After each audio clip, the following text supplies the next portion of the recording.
नमस्कार दोस्तों, आपका स्वागत है आपके अपने चैनल स्टडी वाइन्स ऑफिशियल पर।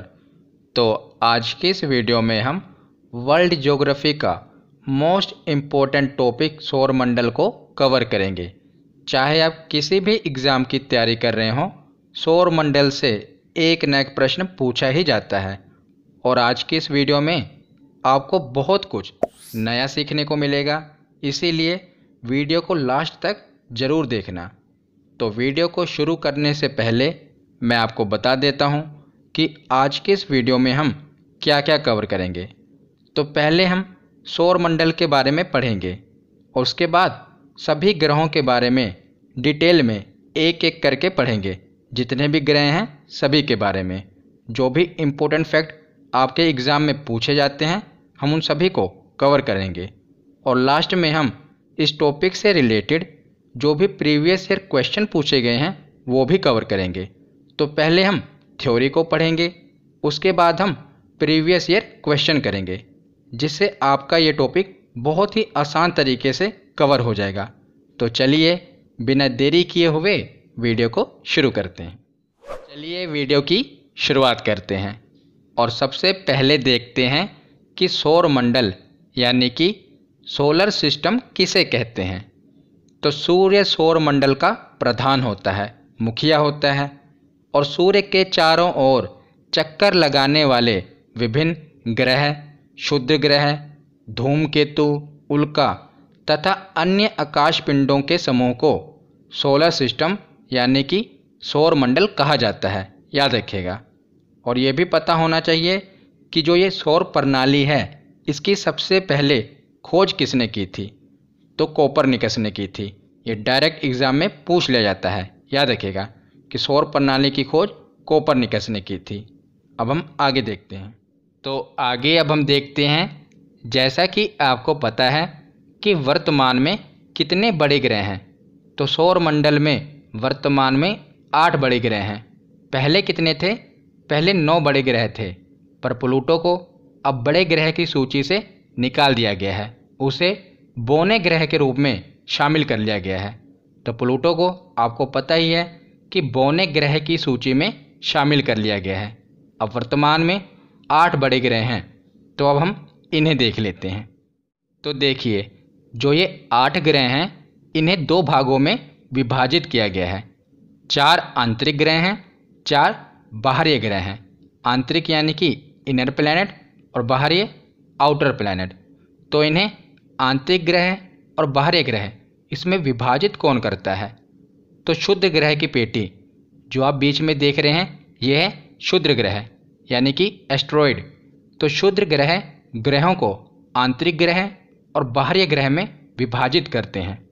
तो देखिए, जो सूर्य के नज़दीक ये 4 ग्रह हैं, इन्हें आंतरिक ग्रह कहा जाता है, इनर प्लैनेट कहा जाता है। और बाकी के जो ये 4 ग्रह हैं, इन्हें बाहरी प्लैनेट यानी कि आउटर प्लैनेट कहा जाता है। और इन्हें विभाजित कौन करता है? तो क्षुद्र ग्रह जो कि छोटे छोटे आकाशीय पिंड हैं, ये भी ग्रहों के साथ ही साथ सूर्य के चारों ओर चक्कर लगाते हैं। तो यही इनको विभाजित करते हैं आंतरिक ग्रह में और बाहरी ग्रह में। तो ये पूछ लिया जाएगा आपसे कि निम्नलिखित में से कौन सा आंतरिक ग्रह नहीं है। तो आपको पता होना चाहिए, जो सूर्य के नज़दीक वाले 4 ग्रह हैं, ये आंतरिक ग्रह हैं, बुध, शुक्र, पृथ्वी और मंगल। और बाकी के जो क्षुद्र ग्रह के आगे वाले ग्रह हैं, ये बाहरी ग्रह हैं, बृहस्पति, शनि, अरुण और वरुण। तो आशा करता हूँ आपको आंतरिक ग्रह और बाहरी ग्रह इनके बारे में पता चल गया होगा। तो आगे अब हम सूर्य से ग्रहों की दूरी का क्रम देख लेते हैं। बहुत ही आसान है और एग्ज़ाम में पूछ लिया जाता है। बचपन से ही आप इन्हें पढ़ते आ रहे हैं, तो इसीलिए इसकी कोई ट्रिक की ज़रूरत नहीं पड़नी चाहिए, आपको याद होने चाहिए। और हम इन्हें पहले हिंदी में देख लेते हैं। तो इन्हें आपको 4-4 करके याद रखने हैं। पहले 4 कौन से हैं? बुध, शुक्र, पृथ्वी, मंगल। बुध, शुक्र, पृथ्वी, मंगल। और आगे वाले 4 कौन से हैं? बृहस्पति, शनि, अरुण, वरुण। बृहस्पति, शनि, अरुण और वरुण। तो अब 8 कौन से हैं? बुध, शुक्र, पृथ्वी, मंगल, बृहस्पति, शनि, अरुण, वरुण। तो ये 8 ग्रह हैं। इन्हें आपको इसी प्रकार 4-4 करके याद रखने हैं और आसान है। तो इंग्लिश में भी देख लेते हैं। पहले 4 कौन से हैं? मरकरी, वीनस, अर्थ, मार्स। और अगले 4 कौन से हैं? Jupiter, Saturn, Uranus, Neptune. तो ये 8 ग्रह हैं जिनके बारे में आपको क्रम से याद होना चाहिए। अब हम ग्रहों का आकार घटते क्रम में देख लेते हैं। मतलब कि सबसे बड़े आकार का ग्रह कौन सा है, फिर उससे छोटे आकार का कौन सा है, फिर उससे छोटे आकार का, मतलब कि घटते क्रम में देख लेते हैं। तो देखिए, सबसे बड़े आकार का ग्रह कौन सा है? तो वह है बृहस्पति। और बहुत ही आसान है इसके क्रम को याद रखना। अगर आपको सूर्य से ग्रहों की दूरी का क्रम याद है, जो भी हमने पढ़ा, तो उसी प्रकार इसके आकार का भी क्रम है। देखिए कैसे। तो बृहस्पति, शनि, अरुण, वरुण, ये ठीक उसी प्रकार हैं जैसे हमने पढ़े थे। बृहस्पति, शनि, अरुण, वरुण, मतलब कि सबसे बड़ा ग्रह है बृहस्पति, उससे छोटा है शनि, उससे छोटा है अरुण और उससे छोटा है वरुण। तो 4 ग्रह तो आपको पता चल गए। अब हम आते हैं आंतरिक ग्रहों में। तो देखिए, वरुण से छोटा ग्रह है पृथ्वी आंतरिक ग्रहों में। अगर हम बात करें आंतरिक ग्रहों की, तो आंतरिक ग्रहों में सबसे बड़ा ग्रह है पृथ्वी। उससे छोटा कौन सा है? शुक्र, उससे छोटा है मंगल, और बुध तो आप देख ही रहे हैं, सब ग्रहों से छोटा है बुध। तो बुध तो आखिरी में होगा। पृथ्वी आंतरिक ग्रहों में सबसे बड़ा ग्रह है। और शुक्र आपको पता ही है, आगे हम पढ़ेंगे कि शुक्र को पृथ्वी की जुड़वा बहन कहा जाता है। तो पृथ्वी से मिलता जुलता ग्रह है शुक्र। तो पृथ्वी के बाद आएगा शुक्र, उसके बाद है मंगल, और मंगल के बाद है बुध। बुध तो सबसे छोटा है। तो अब एक बार क्रम बताइए। बृहस्पति, शनि, अरुण, वरुण, ये पहले 4 हो गए। उसके बाद पृथ्वी, शुक्र, मंगल और आखिरी में बुध। तो ये हो गए घटते क्रम में।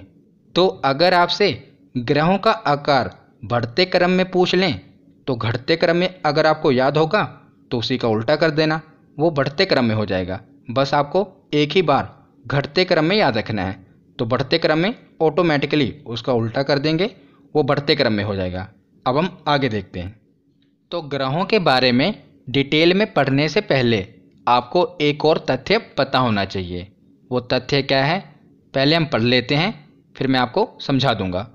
तो शुक्र तथा अरुण ग्रह अन्य ग्रहों के विपरीत दिशा में पूर्व से पश्चिम की ओर सूर्य की परिक्रमा करते हैं। इसीलिए यहाँ पर सूर्य उदय पश्चिम की तरफ और सूर्यास्त पूर्व की तरफ होता है। आपको समझ तो आ ही गया होगा, फिर भी मैं आपको समझा देता हूँ। तो देखिए, बाकी के जितने भी ग्रह हैं, शुक्र ग्रह और अरुण ग्रह को छोड़कर ये सूर्य की परिक्रमा पश्चिम से पूर्व की ओर करते हैं। पर यही 2 ग्रह हैं, शुक्र और अरुण, ये परिक्रमा सूर्य की पूर्व से पश्चिम की ओर करते हैं, मतलब कि बाकी ग्रहों से उल्टा करते हैं। इसीलिए इनसे प्रश्न बनता है और इन्हें याद रखना बहुत ही आसान है। देखिए कैसे। अगर आप आंतरिक ग्रहों में देखेंगे तो शुरुआत करेंगे तो दूसरा ग्रह है शुक्र, और जो बाहरी ग्रह हैं यहाँ से आखिरी में दूसरा ग्रह है अरुण। तो यहाँ से शुरुआत में दूसरा ग्रह और यहाँ से आखिरी में दूसरा ग्रह, ये दोनों ग्रह बाकी ग्रहों से उल्टा चलते हैं। तो शुक्र ग्रह भी पूर्व से पश्चिम की ओर और अरुण ग्रह भी पूर्व से पश्चिम की ओर सूर्य की परिक्रमा करते हैं, जबकि बाकी के जितने भी ग्रह हैं वो पश्चिम से पूर्व की ओर सूर्य की परिक्रमा करते हैं।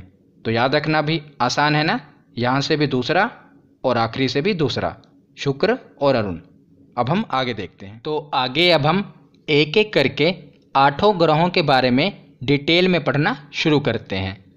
तो शुरुआत हम करते हैं बुध ग्रह से। तो बुध सौर मंडल का सबसे छोटा तथा सूर्य का सबसे निकट का ग्रह है। तो आपको पता ही है कि यह सौर मंडल का सबसे छोटा ग्रह है और यह सूर्य के सबसे निकट का ग्रह है। और यह भी याद रखिएगा कि बुध का अपना कोई उपग्रह नहीं है। तो सौर मंडल के केवल 2 ही ग्रह हैं, एक बुध है और एक हम आगे पढ़ेंगे शुक्र। तो बुध और शुक्र इनका अपना कोई भी उपग्रह नहीं है, याद रखिएगा। और बुध सूर्य की परिक्रमा करने में केवल 88 दिनों का समय लेता है, जो कि सबसे कम है।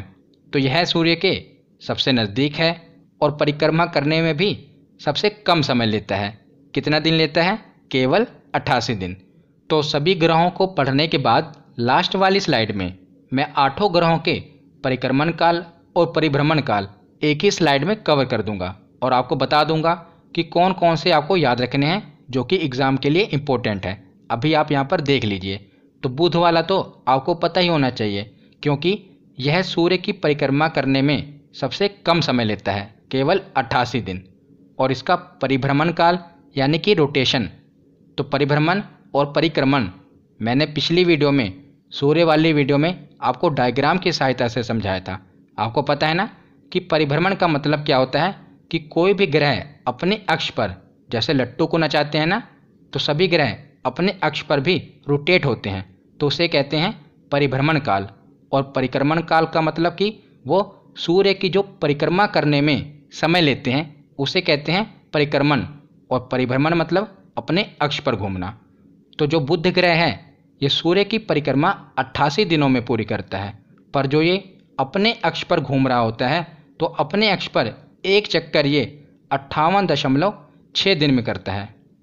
और पृथ्वी के आकार से अगर बुध ग्रह की तुलना की जाए तो पृथ्वी के आकार से 18 गुना छोटा है बुध ग्रह, याद रखिएगा। और इस ग्रह पर वायुमंडल नहीं है, इसीलिए यहाँ पर जीवन की संभावना नहीं है, क्योंकि यहाँ पर अपना कोई वायुमंडल नहीं है। तो वायुमंडल ना होने के कारण यहाँ पर रातें बहुत ही ठंडी होती हैं और दिन बहुत ही गर्म होता है। इसीलिए यहाँ का जो तापांतर है वो 600 डिग्री सेल्सियस तक देखने को मिलता है। ताप में अंतर कितना होता है? 600 डिग्री सेल्सियस के लगभग। अगर यहाँ पर दिन का तापमान देखा जाए तो वो 427 डिग्री तक पहुँच जाता है, कितना गर्म है।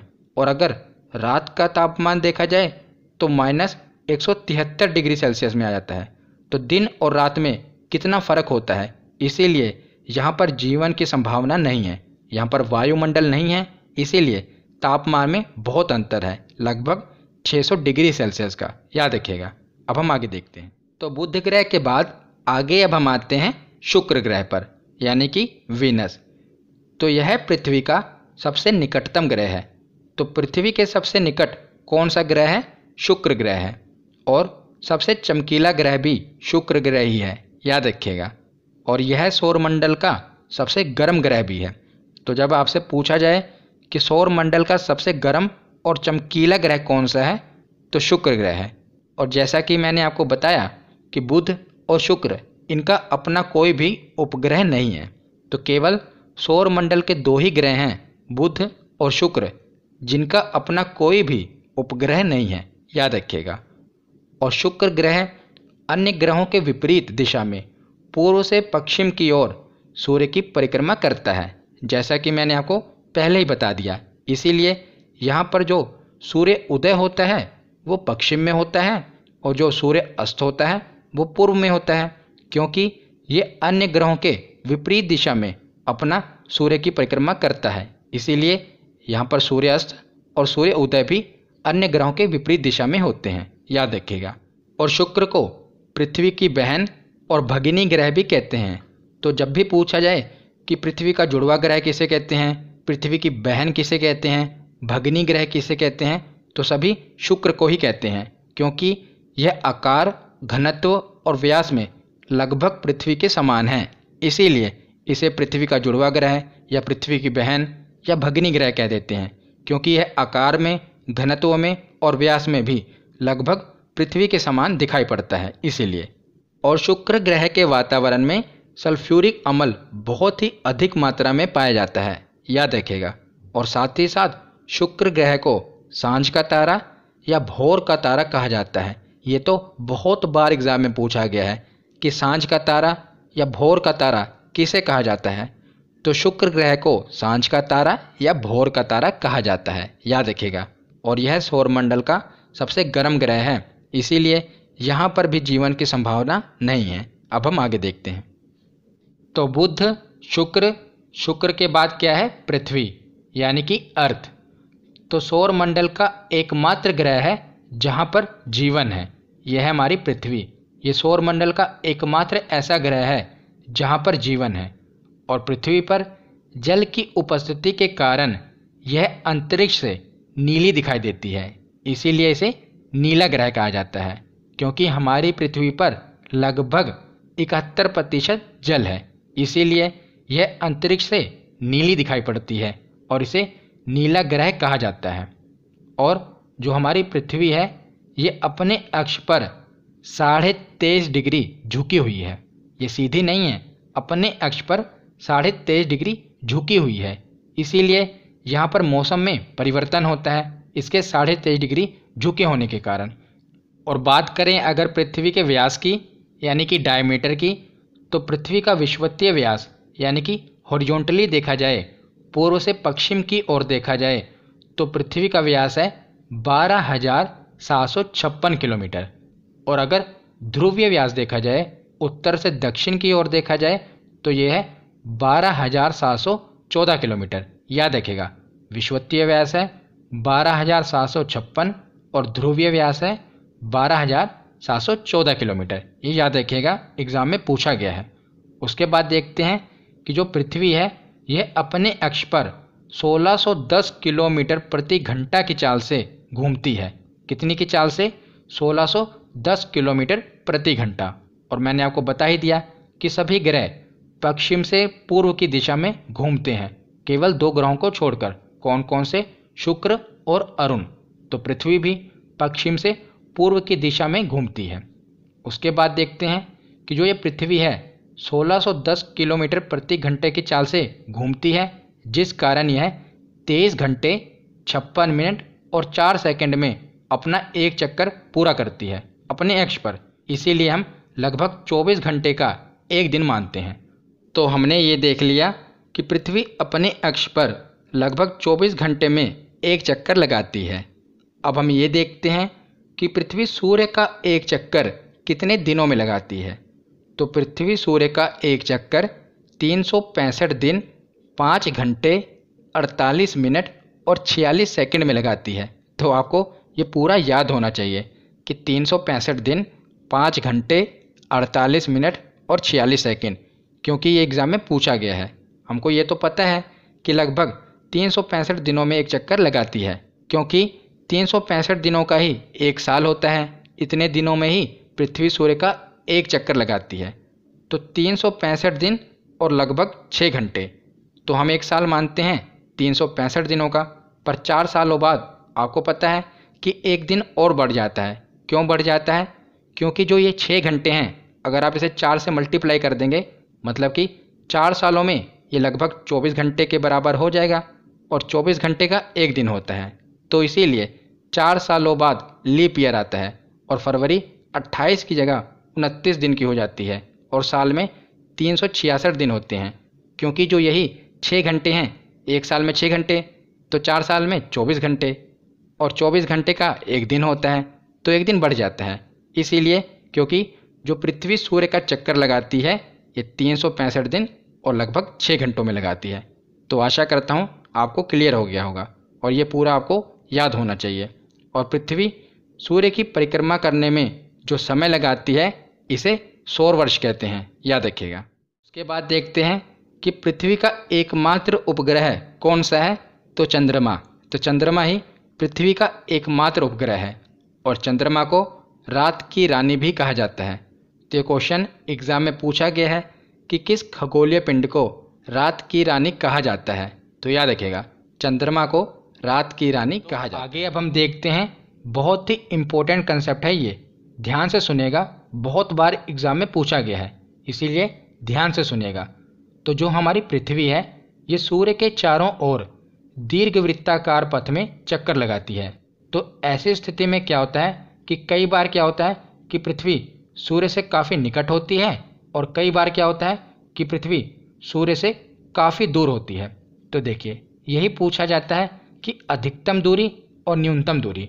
वैसे देखा जाए तो पृथ्वी की सूर्य से लगभग औसत दूरी है लगभग 15 करोड़ किलोमीटर, और पृथ्वी से सूर्य की औसत दूरी को खगोलीय एकक कहा जाता है। याद रखिएगा, ये एग्जाम में पूछा गया है कि पृथ्वी से सूर्य की औसत दूरी को क्या कहा जाता है? खगोलीय एकक। तो जब पृथ्वी सूर्य के काफ़ी निकट होती है, ऐसे चक्कर लगाएगी पृथ्वी सूर्य की ओर, तो देखिए जब काफ़ी निकट होगी, मतलब कि इसकी दूरी सबसे निकट होगी सूर्य से, तो उस समय कितनी दूरी होगी? 14.70 करोड़ किलोमीटर पृथ्वी की दूरी होगी सूर्य से। और ऐसी स्थिति को कहा जाएगा उपसौर। जब पृथ्वी सूर्य के सबसे निकट होती है तो उस स्थिति को उपसौर कहा जाता है। इंग्लिश में क्या कहा जाता है? पेरिहेलियन, और हिंदी में उपसौर। और यह स्थिति किस दिन आती है?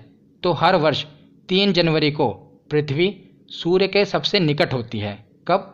3 जनवरी को, याद रखेगा। और ऐसी स्थिति को उपसौर कहा जाता है। और दूसरी स्थिति क्या है?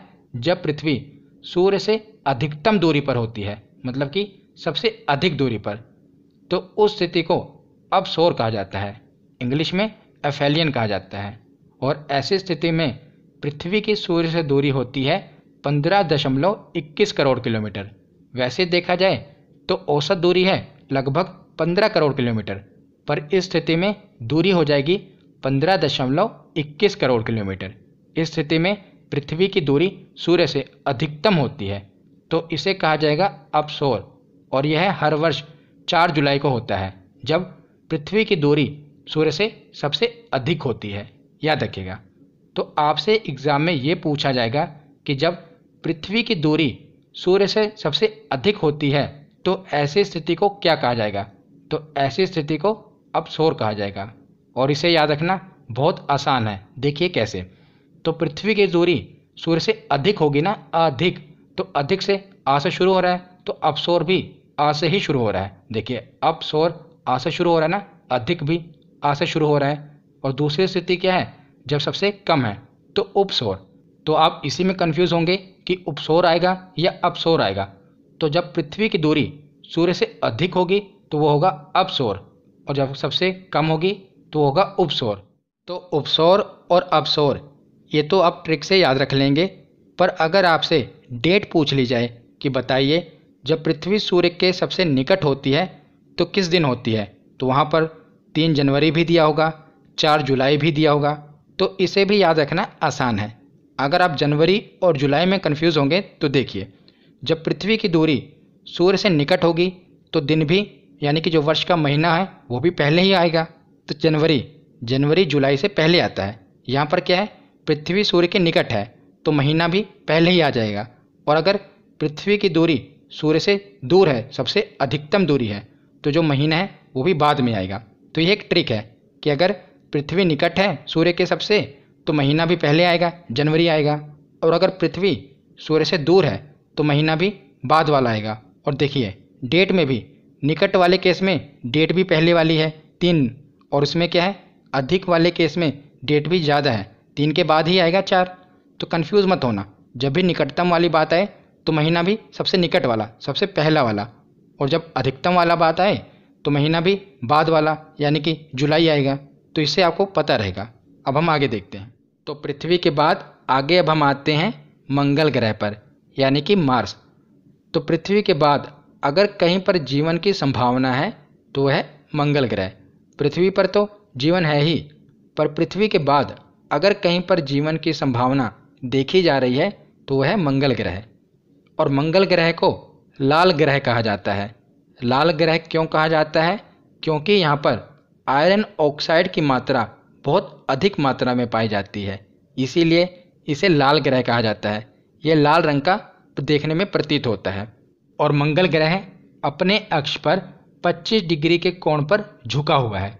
जिस प्रकार हमारी पृथ्वी 23.5 डिग्री के कोण पर झुकी हुई है, उसी प्रकार मंगल ग्रह भी 25 डिग्री के कोण पर झुका हुआ है। इसीलिए मंगल ग्रह पर भी हमारी पृथ्वी के समान मौसम में परिवर्तन होता है। जिस प्रकार हमारी पृथ्वी पर ऋतु परिवर्तन होता है, उसी प्रकार मंगल पर भी मौसम में परिवर्तन होता है, क्योंकि यह भी अपने अक्ष पर झुका हुआ है। और यह अपनी धुरी पर पृथ्वी के समान ही 24 घंटे 6 मिनट पर एक चक्कर लगाता है। तो जो मंगल ग्रह है, ये अपने अक्ष पर, जैसे पृथ्वी हमारी लगभग 24 घंटे में अपने अक्ष पर एक चक्कर लगाती है, उसी प्रकार मंगल ग्रह भी अपने अक्ष पर 24 घंटे 6 मिनट में एक चक्कर लगाता है। और मंगल ग्रह के 2 उपग्रह हैं। जिस प्रकार हमारी धरती का एक उपग्रह है चंद्रमा, उसी प्रकार जो मंगल ग्रह है इसके 2 उपग्रह हैं, एक है फोबोस और दूसरा है डिमोस। तो जो डिमोस है ये बहुत ही इम्पोर्टेंट है, क्योंकि जो डिमोस उपग्रह है ये पूरे सौरमंडल का सबसे छोटा उपग्रह है। कौन सा? डिमोस। और ये मंगल का उपग्रह है और सौरमंडल में सबसे छोटा उपग्रह है, इसीलिए पूछा जाता है, याद रखिएगा। और मंगल ग्रह पर सौरमंडल का सबसे ऊंचा पर्वत निक्स ओलंपिया है, जिसकी ऊंचाई माउंट एवरेस्ट से भी 3 गुना ज़्यादा है, याद रखिएगा। ये मंगल ग्रह पर ही है सौरमंडल का सबसे ऊंचा पर्वत निक्स ओलंपिया। अब हम आगे देखते हैं। तो आंतरिक ग्रहों के बारे में हमने पढ़ लिया, अब हम आते हैं बाहरी ग्रहों पर। तो सबसे पहले है बृहस्पति यानी कि जुपिटर। तो बृहस्पति आकार की दृष्टि में सबसे बड़ा ग्रह है। तो पूरे सौरमंडल में सबसे बड़ा ग्रह कौन सा है? तो वह है बृहस्पति ग्रह। और यह मुख्य रूप से गैसीय पिंड है। तो जैसे हमारी पृथ्वी यहाँ पर ठोस जमीन है, वैसे बृहस्पति पर नहीं है, वो एक गैस के रूप में है। तो गैसीय पिंड है बृहस्पति, याद रखिएगा। और यह अपनी धुरी पर सबसे तेजी से घूमता है। यह लगभग 9 घंटे 55 मिनट यानी कि लगभग 10 घंटों में अपना एक चक्कर पूरा कर लेता है अपनी धुरी पर। जैसे हमारी पृथ्वी लगभग 24 घंटे का समय लेती है एक चक्कर पूरा करने में, पर बृहस्पति है तो सबसे बड़ा ग्रह, पर ये अपने अक्ष पर भी सबसे तेजी से घूमता है। पूरे सौरमंडल में सबसे कम समय लेता है अपने अक्ष पर घूमने में बृहस्पति। लगभग 10 घंटे का समय लगता है इसे अपने अक्ष पर एक चक्कर पूरा करने में। और बृहस्पति को सूर्य की परिक्रमा करने में लगभग 11 वर्ष 9 महीने यानी कि लगभग 12 वर्ष का समय लग जाता है। और 12 वर्ष से आपको एक और चीज़ याद आती होगी कि 12 वर्ष के बाद कुंभ का मेला लगता है ना। तो 12 वर्ष के बाद कुंभ का मेला भी लगता है और 12 वर्ष में बृहस्पति सूर्य की एक परिक्रमा पूरी करता है। ये हम लास्ट में एक स्लाइड में पढ़ लेंगे कि कौन सा ग्रह कितना समय लेता है। मैंने लास्ट में एक ही स्लाइड में बताया हुआ है, बस अभी आप ध्यान से सुन लीजिए। और इस ग्रह के वायुमंडल में हाइड्रोजन, हीलियम की अधिकता है। और सौरमंडल का सबसे बड़ा उपग्रह गैनीमेड बृहस्पति का ही उपग्रह है। तो सौरमंडल का सबसे छोटा उपग्रह है डिमोस, जो कि मंगल का उपग्रह है। और सौरमंडल का सबसे बड़ा उपग्रह है गैनीमेड, जो कि बृहस्पति, जो कि वैसे भी देखा जाए तो आकार में सबसे बड़ा ग्रह है। और इसी का उपग्रह भी पूरे सौरमंडल का सबसे बड़ा उपग्रह है। इसका नाम क्या है? गैनीमेड, याद रखिएगा। अब हम आगे देखते हैं। तो बृहस्पति के बाद आगे अब हम आते हैं शनि ग्रह पर। तो यह ग्रह आकार में दूसरा सबसे बड़ा ग्रह है। नंबर 1 पर है बृहस्पति ग्रह। बृहस्पति ग्रह आकार में सबसे बड़ा ग्रह है। दूसरे नंबर पर है शनि ग्रह। और इसकी विशेषता है इसके तल के चारों ओर वलय का होना, जो आप छल्ले जैसी आकृति देख रहे हैं। और इस वलय की संख्या कितनी है? 7 है, याद रखिएगा, एग्जाम में पूछा जा सकता है। और यह आकाश में पीले तारे के समान दिखाई पड़ता है। और टाइटन इसका सबसे बड़ा उपग्रह है। शनि ग्रह का सबसे बड़ा उपग्रह है टाइटन। और जो टाइटन उपग्रह है यह लगभग आकार में बुध ग्रह के समान है। तो एग्जाम में पूछा गया है कि टाइटन किसका उपग्रह है? तो शनि ग्रह का उपग्रह है। और शनि ग्रह का घनत्व यानी कि इसकी डेंसिटी बहुत ही कम है। इतनी कम है कि अगर इसे जल में रखा जाए, यानी कि विशाल समुद्र में शनि ग्रह को रखा जाए, तो वो डूबेगा नहीं बल्कि तैरेगा, क्योंकि इसका घनत्व बहुत ही कम है। यह एग्जाम में पूछा गया है कि कौन सा ऐसा ग्रह है जिसे अगर समुद्र में डुबोया जाए तो वो डूबेगा नहीं बल्कि तैरेगा। तो वह है शनि ग्रह, याद रखिएगा, क्योंकि इसका घनत्व बहुत ही कम है, जिस कारण यह पानी में डूबेगा नहीं। और वर्तमान में शनि के पास सबसे ज़्यादा उपग्रह हैं। कितने हैं? 82 उपग्रह। हो सकता है आपकी किताबों में बृहस्पति के पास लिखा हो, पर अपडेट कर लेना। अब शनि के पास सबसे ज़्यादा उपग्रह हैं, 82 उपग्रह।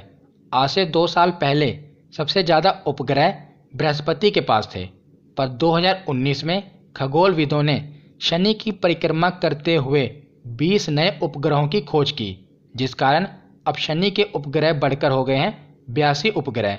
और अगर वर्तमान में देखा जाए तो बृहस्पति के पास वर्तमान में 79 यानी कि 79 उपग्रह हैं, जबकि शनि के पास 82 उपग्रह हैं। इसीलिए अब वर्तमान में शनि के पास सबसे ज़्यादा उपग्रह हैं। कितने हैं? 82 उपग्रह, याद रखिएगा। तो शनि के बाद आगे अब हम आते हैं अरुण पर, यूरेनस। तो यह ग्रह आकार में तीसरा सबसे बड़ा ग्रह है और सूर्य से दूरी में 7वां स्थान पर है अरुण ग्रह। और अरुण ग्रह की खोज सर विलियम हर्शल ने की थी 13 मार्च 1781 को। किसने? सर विलियम हर्शल ने। और यह अपने अक्ष पर इतना झुका हुआ है, लगभग 82 डिग्री यह अपने अक्ष पर झुका हुआ है, जिस कारण यह ऐसा दिखाई पड़ता है कि लेटा हुआ है। इसीलिए इसे लेटा हुआ ग्रह कहा जाता है, क्योंकि यह अपने अक्ष पर बहुत ज़्यादा झुका हुआ है। तो बहुत ज़्यादा झुके होने के कारण यह लेटा हुआ प्रतीत होता है, इसीलिए इसे लेटा हुआ ग्रह भी कहा जाता है। ये एग्जाम में पूछा जाता है कि लेटा हुआ ग्रह किसे कहा जाता है, तो अरुण ग्रह को लेटा हुआ ग्रह कहा जाता है। और अरुण ग्रह मीथेन गैस की अधिकता के कारण हरे रंग का दिखाई देता है, याद रखिएगा। मीथेन गैस की अधिकता के कारण कौन सा ग्रह हरे रंग का दिखाई देता है? अरुण ग्रह। पर अगर आपके पास पुरानी लूसेंट होगी तो वहाँ पर वरुण ग्रह में लिखा गया है कि वरुण ग्रह मीथेन गैस की अधिकता के कारण हरा दिखाई पड़ता है, पर वो गलत है। याद रखिएगा, अरुण ग्रह मीथेन गैस की अधिकता के कारण हरे रंग का दिखाई देता है। और अरुण ग्रह का सबसे बड़ा उपग्रह टाइटेनिया है। तो याद रखिएगा, देखिए टाइटन उपग्रह हमने पढ़ा था, वो शनि का उपग्रह है टाइटन, पर टाइटेनिया ये अरुण का उपग्रह है, याद रखिएगा। अब हम आगे देखते हैं। तो अरुण ग्रह के बाद आगे अब हम आते हैं वरुण पर, नेपच्यून। तो इस ग्रह की खोज 1846 में जॉन गाले ने की थी और यह सूर्य से सबसे दूर 8वें स्थान पर स्थित है। पहले प्लूटो था सूर्य से सबसे दूर, पर अब वो बोने ग्रह की श्रेणी में आ गया है। इसीलिए अब वर्तमान में वरुण ग्रह सूर्य से सबसे दूर 8वें स्थान पर स्थित है और इसके उपग्रहों में ट्राइटन प्रमुख है।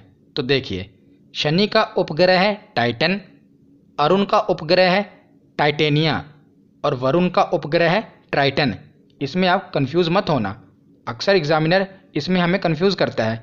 वो पूछेगा कि ट्राइटन किसका उपग्रह है, तो वो वरुण का होगा। जब टाइटन पूछा जाए तो शनि का होगा, जब टाइटेनिया पूछा जाए तो वो अरुण का होगा, याद रखिएगा। और वरुण ग्रह सूर्य की परिक्रमा करने में सबसे ज़्यादा समय लेता है। यह भी सूर्य से सबसे दूर और सूर्य की परिक्रमा करने में भी सबसे ज़्यादा समय लेता है, लगभग 164.8 वर्ष, यानी कि लगभग 165 साल इसे लगते हैं सूर्य की परिक्रमा करने में। तो 8 ग्रहों के बारे में हमने पढ़ लिया। अब हम इस स्लाइड में ये देख लेते हैं कि जो 8 ग्रह हैं ये अपने अक्ष पर एक परिक्रमा कितने समय में पूरी करते हैं और सूर्य के चारों ओर एक परिक्रमा कितने समय में लगाते हैं। तो पहले एक बार हम इन्हें पढ़ लेते हैं, फिर मैं आपको बता दूंगा कि आपको याद कौन से होने चाहिए। तो पहले एक बार देख लेते हैं। तो देखिए, जो बुध ग्रह है ये अपने अक्ष पर एक चक्कर लगभग 58 दिन में पूरा करता है और सूर्य के चारों ओर ये एक चक्कर 88 दिन में पूरा करता है। एक बार हम देख लेते हैं, फिर मैं आपको बता दूंगा कि कौन से याद होने चाहिए। शुक्र ग्रह 243 दिन में अपने अक्ष पर एक चक्कर पूरा करता है और 224 दिन में सूर्य के चारों ओर एक चक्कर लगाता है। पृथ्वी लगभग 24 घंटे में अपने अक्ष पर एक चक्कर लगाती है और लगभग 365 दिन में सूर्य के चारों ओर एक चक्कर लगाती है। ये तो आपको पता होगा। और जो मंगल ग्रह है ये भी पृथ्वी के समान ही लगभग 24 घंटे में अपने अक्ष पर एक चक्कर पूरा करता है, पर 687 दिन लगते हैं इसे सूर्य के चारों ओर एक चक्कर लगाने में, 687 दिन। तो मंगल के बाद है बृहस्पति, इसे लगभग 10 घंटे सबसे कम समय लगता है बृहस्पति ग्रह को अपने अक्ष पर एक चक्कर पूरा करने में, और सबसे बड़ा ग्रह भी यही है। और इसे 12 वर्ष लग जाते हैं सूर्य के चारों ओर एक चक्कर लगाने में। उसके बाद है शनि, इसे 10.3 घंटे का समय लगता है अपने अक्ष पर एक चक्कर लगाने में, और इसे लगभग 30 वर्ष लग जाते हैं सूर्य के चारों ओर चक्कर लगाने में। 29.5 वर्ष, लगभग 29.5 साल। उसके बाद है अरुण, इसे 17.2 घंटे लगते हैं अपने अक्ष पर एक चक्कर लगाने पे, और लगभग 84 वर्ष लग जाते हैं इसे सूर्य के चारों ओर एक परिक्रमा करने में, 84 वर्ष। और वरुण को 16 घंटे लगते हैं लगभग अपने अक्ष पर एक चक्कर लगाने में, और लगभग 165 साल लग जाते हैं इसे सूर्य की एक परिक्रमा करने में। 165 साल है भी सबसे दूर, और सबसे ज़्यादा समय भी इसे लगता है। अब हम देखते हैं कि इसमें हमें याद क्या होना चाहिए। तो देखिए, पहले तो आपको ये पता होना चाहिए कि कौन सा ग्रह सूर्य की परिक्रमा सबसे कम समय में करता है। तो बुध ग्रह केवल 88 दिनों में यह सूर्य की एक परिक्रमा पूरी कर लेता है। यह है भी सूर्य से सबसे नज़दीक और परिक्रमा भी सबसे जल्दी करता है। अब हम देखते हैं कि सूर्य की परिक्रमा लगाने में सबसे ज़्यादा समय किसे लगता है। तो ये वरुण को लगता है। यह भी सूर्य से सबसे ज़्यादा दूर और परिक्रमा करने में भी सबसे ज़्यादा समय, लगभग 165 वर्ष लग जाते हैं वरुण ग्रह को सूर्य का एक चक्कर लगाने में। तो सबसे कम समय बुध ग्रह को लगते हैं सूर्य का चक्कर लगाने में 88 दिन, और सबसे अधिक समय वरुण ग्रह को लगते हैं लगभग 165 वर्ष। तो सूर्य के चारों ओर घूमने में लगने वाला समय तो हमने देख लिया कि सबसे कम बुध को लगता है और सबसे ज़्यादा समय वरुण ग्रह को लगता है सूर्य के चारों ओर घूमने में। अब हम देखते हैं कि अपने अक्ष पर घूमने में सबसे कम समय और सबसे ज़्यादा समय किसे लगता है। तो देखिए, बृहस्पति ग्रह को सबसे कम समय लगता है। यह है सबसे बड़ा ग्रह और इसे घूमने में भी सबसे कम समय लगता है। लगभग 10 घंटे लगते हैं बृहस्पति ग्रह को अपने अक्ष पर एक चक्कर पूरा करने में। तो सबसे ज़्यादा दिन किसे लगते हैं? शुक्र ग्रह को लगते हैं। 243 दिन लग जाते हैं इसे। देखिए, बृहस्पति केवल 10 घंटों में अपने अक्ष पर एक चक्कर लगा लेता है। पृथ्वी लगभग 24 घंटों में अपने अक्ष पर एक चक्कर लगा लेती है, पर जो शुक्र ग्रह है इसे 243 दिन लग जाते हैं अपने अक्ष पर एक चक्कर लगाने में। तो ये आपको याद होना चाहिए। और पृथ्वी की स्थिति तो आपको पता ही है कि लगभग 24 घंटों में वो अपने अक्ष पर घूम जाती है और लगभग 365 दिनों में वो सूर्य के चारों ओर चक्कर लगा लेती है। तो 4 चीज़ें आपको पता हो गई कि सबसे कम समय में सूर्य के चारों ओर बुध ग्रह, सबसे ज़्यादा वरुण ग्रह, अपने अक्ष पर सबसे कम समय में बृहस्पति और सबसे ज़्यादा शुक्र। तो ये आपको याद होना चाहिए। अब हम प्रीवियस ईयर क्वेश्चन देख लेते हैं कि हमारे कितने क्वेश्चन सही होते हैं। तो इससे पिछली वीडियो में हमने सूर्य के बारे में पढ़ा था, तो सूर्य से रिलेटेड भी जो प्रीवियस ईयर क्वेश्चन है वो मैंने इसमें इंक्लूड किए हैं। तो अगर आपने वो वीडियो नहीं देखी तो सूर्य वाली वीडियो वर्ल्ड ज्योग्राफी की प्लेलिस्ट में जाकर जरूर देख लेना। तो पहला प्रश्न है कि सौर प्रणाली की खोज किसने की थी? तो सौर प्रणाली की खोज की थी कोपरनिकस ने। अगला प्रश्न है कि सौर मंडल में कुल कितने ग्रह हैं? तो वर्तमान में सौर मंडल में 8 ग्रह हैं। अगला प्रश्न है कि सूर्य के संगठन में सहायक गैस कौन सी है? तो मैंने आपको बताया था हाइड्रोजन और हीलियम, ये सूर्य के संगठन में सहायक गैस है। सबसे अधिक मात्रा में है हाइड्रोजन, दूसरे नंबर पर है हीलियम गैस। अगला प्रश्न है कि निम्नलिखित में से किनके बीच की औसत दूरी को खगोलीय एकक कहा जाता है? तो मैंने आपको बताया था पृथ्वी तथा सूर्य के बीच की औसत दूरी को खगोलीय एकक कहा जाता है। अगला प्रश्न है कि सौर पृष्ठ पर लगभग कितना तापमान होता है?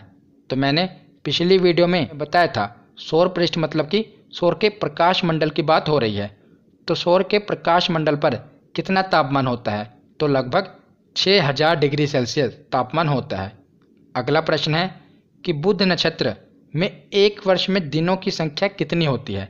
एक वर्ष में दिनों की संख्या का मतलब कि जो बुध ग्रह है वो सूर्य का एक चक्कर कितने समय में लगाता है। जैसे पृथ्वी एक चक्कर 365 दिनों में लगाती है, तो एक वर्ष में 365 दिन होते हैं ना लगभग। उसी प्रकार बुध कितने दिनों में लगाता है?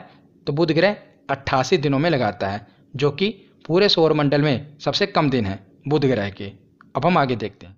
अगला प्रश्न है कि निम्नलिखित में से कौन से ग्रहों के चारों ओर घूमने वाले उपग्रह नहीं हैं? तो मैंने आपको बताया था केवल 2 ग्रह ऐसे हैं जिनके चारों ओर घूमने वाला कोई भी उपग्रह नहीं है। तो वो कौन कौन से हैं? बुध तथा शुक्र, इनके आसपास कोई भी उपग्रह नहीं है। अगला प्रश्न है कि सौरमंडल का कौन सा ग्रह लगभग पृथ्वी जितना ही बड़ा है? तो कौन सा ग्रह है? तो है शुक्र, जिसे पृथ्वी का जुड़वा ग्रह, पृथ्वी का भगनी ग्रह, पृथ्वी की बहन, सब कुछ शुक्र को ही कहा जाता है, क्योंकि इसका आकार पृथ्वी के आकार के ही जितना है। अगला प्रश्न है कि निम्नलिखित में से किस एक को भोर का तारा के नाम से जाना जाता है? तो शुक्र ग्रह को मैंने आपको बताया था कि सांझ का तारा या भोर का तारा किसे कहा जाता है? शुक्र ग्रह को कहा जाता है। अगला प्रश्न है कि अपने अक्ष पर पृथ्वी एक चक्कर कितने समय में पूरा करती है? तो पृथ्वी 23 घंटे 56 मिनट और 4 सेकंड में अपने अक्ष पर एक चक्कर लगाती है। अगला प्रश्न है कि पृथ्वी से सबसे निकट ग्रह स्थित है। तो पृथ्वी से सबसे निकटतम कौन सा ग्रह है? तो है शुक्र ग्रह। उसके बाद अगला प्रश्न है कि पृथ्वी का विषुवतीय व्यास लगभग कितना है? तो लगभग में कितना है विषुवतीय व्यास? मैंने आपको बताया था एग्जैक्ट कितना है, 12,756 किलोमीटर विषुवतीय व्यास। यहाँ पर लगभग पूछा है तो लगभग होगा 12,750 किलोमीटर। तो आगे है कि सौरमंडल का सबसे बड़ा उपग्रह निम्नलिखित में से कौन सा है? तो सौरमंडल का सबसे बड़ा उपग्रह कौन सा है? गैनीमेड, यह बृहस्पति ग्रह का उपग्रह है। अगला प्रश्न है कि कौन सा ग्रह अपने अक्ष पर झुके होने के कारण लेटा हुआ प्रतीत होता है? तो मैंने आपको बताया था अरुण ग्रह, यह अपने अक्ष पर इतना झुका हुआ है कि यह लेटा हुआ प्रतीत होता है। उसके बाद है कि पूर्व से पश्चिम की ओर भ्रमण करने वाला ग्रह है। तो मैंने आपको बताया था कि 2 ऐसे ग्रह हैं जो पूर्व से पश्चिम की ओर भ्रमण करते हैं। तो कौन कौन से थे? इधर से दूसरा था शुक्र और उधर से दूसरा था अरुण। तो इसमें कौन सा दिया गया है? तो अरुण ग्रह दिया गया है। तो इसका सही जवाब होगा अरुण ग्रह, ये पूर्व से पश्चिम की ओर भ्रमण करता है। अगला प्रश्न है कि क्षुद्र ग्रह की पेटी कौन से 2 ग्रहों के बीच स्थित है? तो बताइए क्षुद्र ग्रह कौन से 2 ग्रहों के बीच स्थित हैं? तो मंगल तथा बृहस्पति के बीच में क्षुद्र ग्रह की पेटी है। अगला प्रश्न है कि कौन सा खगोलीय पिंड रात की रानी कहलाता है? तो कौन सा खगोलीय पिंड रात की रानी कहलाता है? चंद्रमा।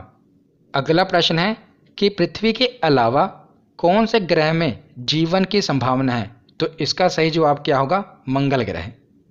अगला प्रश्न है कि उस ग्रह का नाम बताओ जो सूरज से लगभग 150 मिलियन किलोमीटर दूर है। तो लगभग 15 करोड़ किलोमीटर की दूरी पर सूरज से कौन सा ग्रह है? तो हमारी पृथ्वी। हमारी पृथ्वी से सूरज की दूरी लगभग 15 करोड़ किलोमीटर है। आज का आखिरी प्रश्न है कि एक ग्रह की अपने कक्षा में सूर्य से न्यूनतम दूरी को क्या कहा जाता है? तो मैंने आपको बताया था कि अधिकतम दूरी अपसौर कहलाएगी और न्यूनतम दूरी उपसौर कहलाएगी। तो न्यूनतम दूरी पूछी है तो इसका सही जवाब होगा उपसौर। तो आज की ये वीडियो यहीं पर ख़त्म होती है। कैसी लगी ये वीडियो कमेंट सेक्शन में ज़रूर बताना। धन्यवाद।